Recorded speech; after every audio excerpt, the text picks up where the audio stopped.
हे माँ, गुरु को कोटि कोटि नमन करता है। माता पिता को कोटि कोटि नमन है।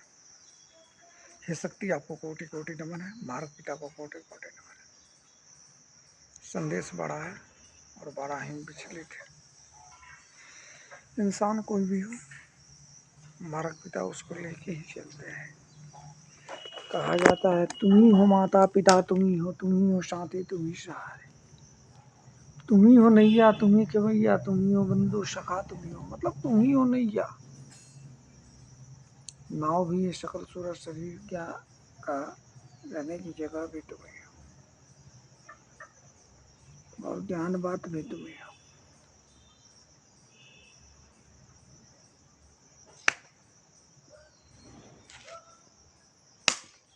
तुम ही हो साथी, तुम ही सहारे, कोई ना अपना सिवा तुम्हारे।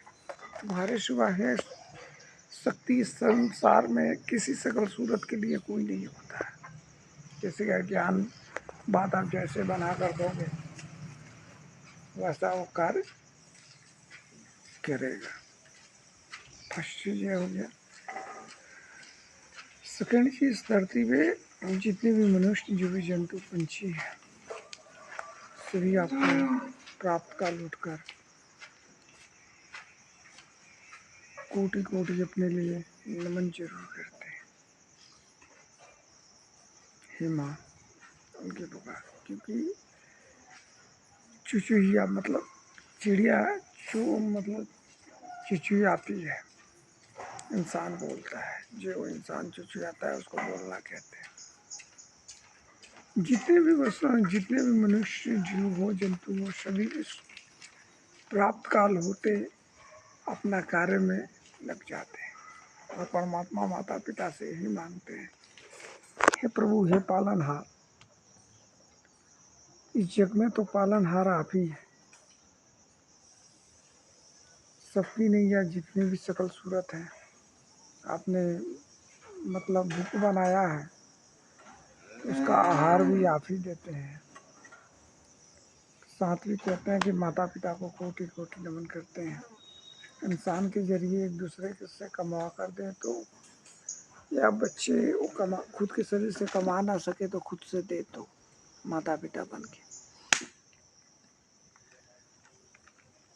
यही कार्य आप लेके चलते हैं धरती, और सभी आपको कोटि कोटि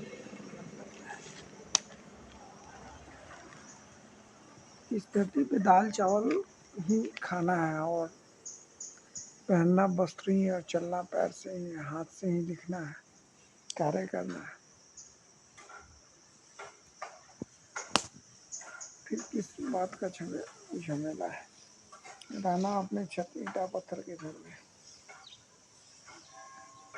मैंने कुछ दिन पहले बताया था कि एक राजमिस्त्री से पूछा किसी मालिक ने, ये बताओ कि कुछ मांगो।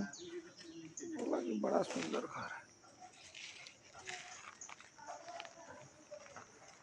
कोई किसी को वो संपत्ति नहीं दे सकता, और अपने ईटा पत्थर के घर में इंसान को खुद ही रहना पड़ता है। तो ऐसे ही बोला था, मैं जरूर आपसे ही कोई रहता कार्य करता है।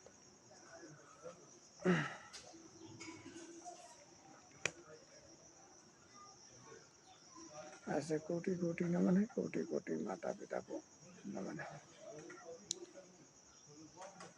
आप तो माता पिता हो, आपको आपसे किसी का क्या दुश्मनी है, आपको किसी से क्या दुश्मनी। बातचीत बोलना है, अगर बच्चे पढ़ते हैं तो हो सकता है कि झगड़ा हो जाए, लेकिन अपने घर में रहना है तो झगड़ा की कोई भी बात का कोई बात ही नहीं। अपना मिट्टी कोड़ना, अपना मिट्टी में उपज उपजाना है, और अपने घर में दाल चावल खा के सो जाना, अपना चप्पा कल पे पानी पीना है, और अपने घर को भी आप मतलब क्या बोलते हैं, इतना इंसान को न बचा सकते हैं। तो आपको कोटि कोटि नमन है कि यह शक्ति किसी के शरीर में वो ताकत नहीं होता है कि वो 50 शरीर से जूझ सके अगर लग जाए तो। कोई मित्र है, जैसे स्कूलिया बच्चा पढ़ रहा है, उसे मतलब विवाद हुआ तो 50 किसी दुकान पे गया तो तू मैं कर लेता है। वो ताकत आप ही के पास होता है, और ज्ञान से लेके चलने की ताकत आप ही के पास है। किसी अपनी आवाज़ बात को आप संभाल सके और लेकर इस धरती पे दिखा सके। इसलिए आपको हम कोटि कोटि नमन करते हैं और विनती भी करते हैं कि किसी भी का घर हो, द्वार हो, चापाकल हो, पानी हो, अनाज हो या खेत खलिहान हो, कहीं उस सब के लिए आपको कोटि कोटि नमन है। वो शकल सूरत खुद से नहीं भी, अगर मान लीजिए कि वो उपज नहीं उपजाया होता तो उसमें अनाज नहीं होता है, और दूसरा जाए कटवा ले,